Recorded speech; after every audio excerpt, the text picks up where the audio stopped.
Hey guys, Dylan here with XXL Land Services and Hauling. Today, a little bit of a mix-up. We were supposed to do a mulching job. That's why I have the mulcher attached. Went there to start cutting the fence line out, but the problem is it rained about 2 days ago and it's still too wet. Normally it's not a big deal, but our only access point is through his front yard, and we would just end up tearing up his really nice grass. So we did what we could there, and then now we are on our way back to the house, or to the shop, same place, to drop the trailer, and then, it's really bouncy, drop the trailer, and then, hey guys, Dylan here with XXL Land Services. A little bit of a change up for today. We were supposed to be doing a mulching job, clearing some cedars for a client, rip out a fence line, get there, rip the fence line out, or cut it away from the trees away from the fence line, but it was just too muddy. It rained about 2 days ago, and our only access point is through his front yard and through some really nice grass, and I didn't feel like tearing up and having to fix all of it. So I was our client, he was okay with us scheduling for late next week. It actually works out better in our favor because I have two jobs that are more time sensitive that I can get a jump on. First one is a job for our local city, the Economic Development Center. They had bought a house, and they need some landscaping redone. We don't really do landscaping anymore, but for specific clients like the city or whatnot, we will do it, and it's a real small job. So we'll probably have knocked out today. Basically all we're doing is well, I'll show you when we get there, but for right now what we're doing is we're gonna go drop the trailer at the shop, get the tools, and then head out to the new job for today. So I will see you guys there. All right. So this is the house we're working at. Real simple. We're going to be trimming all these bushes up, straight line here, straight line here. Strip our leaf blower. That sounded nice. We're going to remove all the leaves, blow that out. New black mulch here. We're going to weed back in between the rocks. Going to remove all this mulch. Trim this plant up, trim this plant up. I believe we're removing these 3 plants. We're going to put a nice little border in. Right here, we're going to remove this grass. Trim this plant up. Same deal on this side. Weed back in here to make this a little more prominent. Just trim that up a little bit, take the little plants out. Remove all this. We're going to put new weed barrier on both sides, all new black dirt, black mulch. The backyard. Weed back in between here, weed back all this, weed barrier, black mulch. And then back here, same deal, just clean up black mulch. And then another thing back here is going to trim those few branches off that structure. So I'll be working on that real quick. And then we're going to have my brother stop here. The only problem is we need a dump trailer, so we got to haul all the spoils off. We don't put the dump trailer because their driveway is too small. But luckily there is a church right across the street. So most likely we're going to park there and have to walk a little bit over the street. It's Main Street downtown for us, but it shouldn't be that big a deal because no one's really here. So I'm going to start by getting the street trimmed. Well, we're 3 seconds into the job, made one cut, and we now have a new swing. I got pinched. So, yeah. I guess I'm going to try to pull on it. See if it comes loose. Good.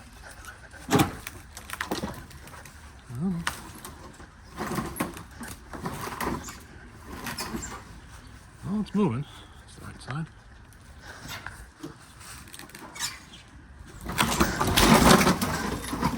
There we go. All right, so we are about halfway through. Cleaning the gutters right now. They really weren't that bad. We got this all done, that corner all done. We liked all that. All that's left is blow this off. We're gonna spray it with some weed killer for the grass in between. Same over there. Weed barrier, mulch. Tree in the back is trimmed. I'll show you that.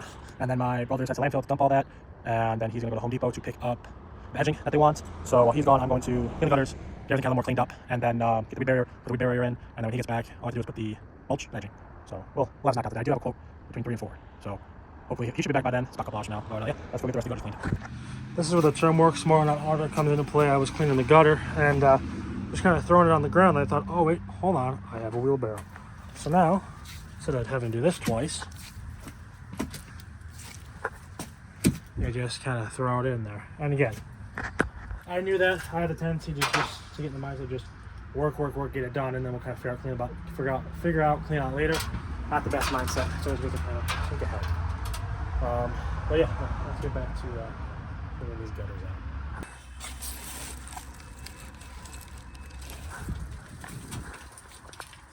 So the first 2 halves were not that bad. They have a little lip here, so most of it catches not too much. And I'm like, oh, this will be pretty simple. And then I looked in the back, and oh yeah, on focus, maybe it's full all the way down. So, yay. So just picked up the weed barrier at my local landscape yard, and I ain't been here in a year probably. I haven't really done too many of these jobs anymore, and everybody's different except for one guy. One guy that I know is still there. So that was before I knew everyone's name, everything, all that. But yeah, this is the landscape yard. I'm sure everyone's seen one. Got all your rock, everything you need. Bought a lot of material from these people. We actually know the owners, not personally, but we are in contact with them. When we had an ice storm in this area in about Central Texas a couple years back, and the first time it was real bad, they were nice enough and gracious enough to donate about 4 pallets worth of wood. They were selling wood here, but no one was in here to get it, and me and my brother were kind of helping people out, delivering material or wood to them that needed it. So we talked to them, and they said, we'll pay for it, and then not a big deal. They said just take it. It's better to be used and help people heat their houses, because that's when some people didn't have electricity for 4, 5, 6 days. So they're pretty cool, and I work them pretty much exclusively. They got good material, just good people over there. This is their one yard. They got 2, 3 more yards in about an hour from here. So anyway, I got the stuff I need. I'm now going back, and we're gonna start laying down weed barrier. All right, I'm gonna quit real quick. Kyle got back with the mulch. We only got about a yard because it's really small. But basically what we're having to do, because we can't pull in the driveway, is just park across the street and just walk over. It's not that big a deal.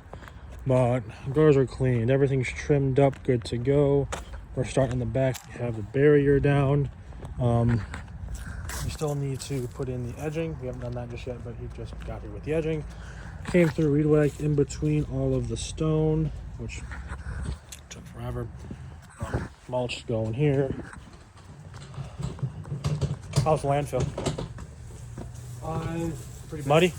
It looks muddy on your tires. And then we have mulch, so I'm gonna start doing this. All right, all finished up. Just doing some last minute detail things. That's what really sets people apart in this business, especially with landscaping, that I believe. Anyone can put down mulch, but if you put it down and do a little few extra things around the property, that may take an extra half hour, it really sets a difference. For example, all the hoses that were just kind of thrown about over there, I coiled up, put in a nice little area. The reason I did that, this is going to be a business. They're not going to need big hoses all the time. And if they do, they're right there. A few things as I'm looking around. I'm going to blow that off. One thing I always do is blow off back porches and front porches and driveways. Even if we weren't even working near there, if we were at least in that part of the yard, I blow it off. Something quick, nice. Clients love it. What else? This mulch looks good. I don't want to forget my tools. All this looks good. Mulch went down real nice. It's gonna rain tonight, so I'll clean up some of the smaller stuff around here. The exposed dirt we did. Front came out real nice. Like right down there. Let me zoom in. Cleaned up the bottom a little bit. It was dead. Took these cutters to it, just make it look a little nicer. One thing I'm seeing is right there. Like, blow that off. It's supposed to look like that one. So we're gonna get that done. Side yard looks good, and then also we got the tree trimmed back there, so everything's looking good. I'm gonna go on that seat right there. Oh, zoom in. That's bad. Wow, you're not zooming that much. That right there. So go blow those few things off real quick, and that's what's really gonna set it apart from just anyone coming here and throwing mulch down.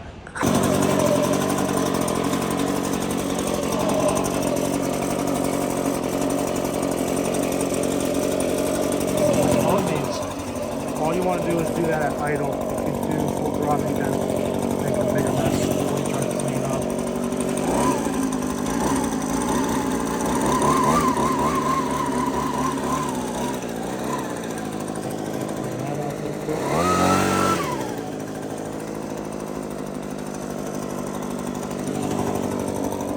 Like that.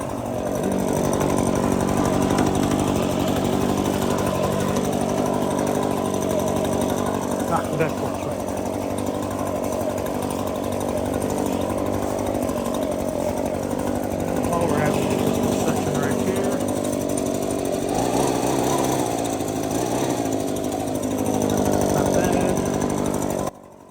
also blew out in here, the leaves and whatnot. The reason I did that was you're just putting the mulch down. Last thing you want is, put the mulch down and come next year off the ground. I should have blown that out, let that take a month, week, 6 months. That was me. 6 months wasn't that good. It's been a month. It's kind of terrible. So, little stuff like that. If you see in the future you're having to deal with it, just deal with it now. Take your life.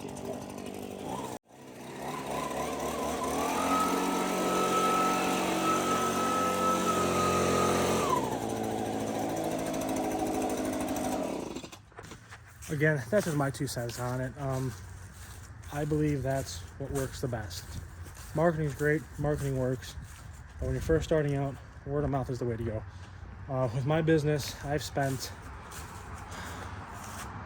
in 3 years I've been doing this, 4 years, maybe $2-3 grand on marketing, and all that is business cards, decals for the trucks. I've never actually paid like a marketing company or whatnot. I built the website myself. You can have someone else pay to do it, but I just kind of like to do it myself. But my point in saying that is I've grown the business to this size by just doing good work. Do good work, show up when you're supposed to show up. Simple as that. And communicate with the clients. That is the biggest thing. I have done jobs where broken stuff. I've done jobs where showing up late, just stuff is going on. As long as I communicate with the client, I have never had an unhappy client. I've had 2. One was just not a nice guy, and he misread the contract. The other one, she was just uninformed, I'll put it that way. Anyway, that's my 2 cents on that. It all looks good, turned out good. I'll get locked up and then go have sushi. I will see you in the next one. One last piece of advice. Whatever business you have, at a certain point in the business, you might feel that you are beyond doing a certain job that you used to do 2-3 years ago. You're like, I won't do that anymore. But sometimes it's worth the opportunity. It's worth it to do a job you don't want to do, or you don't think would be good, or you might not make a good profit on, if it gives you a good opportunity. For example, this landscaping job, not really what I do these nowadays. I do equipment work, I do grading, land clearing, stuff like that. But the job I did it for was the economic development center of my town. The people that will know what land's getting developed in the future and who's doing the development. And if you stay friendly with them, you could go to their meetings or whatnot and talk to them and maybe get a few insights that no one else in the area has. Another example, I did a job, I bid it out, he had someone else come in less expensive. I said, listen, sir, I'd really like to get this job. I want to work with you. I want to make your dream happen. And he goes, this is my other bid. I said, I'll match it. Please let me know. He said, I'll go with you because of my professionalism, which I pride myself on. My point in saying all this is sometimes you don't need to think about the money. You need to think about the opportunity. And with that job, I won't profit as much as I would have liked to, but he said, I have a lot of clients that need this kind of work. I will put you on my social media. I will do everything. And he does high game ranches. He helps to breed them, if you will. He helps breed the deer for him. So I need people with land. That's where I make my money. And he knows people who have land. So yes, right now I might not make as much money, but in the future, if I get 1, 2, 3 jobs out of it, it'll be worth it. So again, that's just my 2 cents, my little thought process on that, I guess.